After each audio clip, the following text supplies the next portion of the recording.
Buongiorno paesani, it's time for your weekly Sicilian lesson. The word in Sicilian I want to teach you today is incavarcari or incavarcato, which means to mount on, and in Italian we say incavalcare.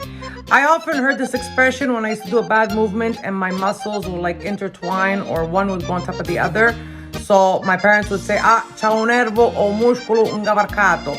C'ha il nervo o il muscolo incavalcato, which means mounted on. Two muscles that are parallel end up being on top of each other. So that's the expression we use is incavalcato.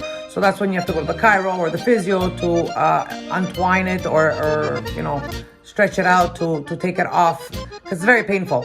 So that's the word for today, incavalcari, incavalcato in Italian, and mounted on is in English. Please don't forget to click the subscribe button so you don't miss your weekly Sicilian lessons. E come sempre, ci vediamo presto! Salutamu!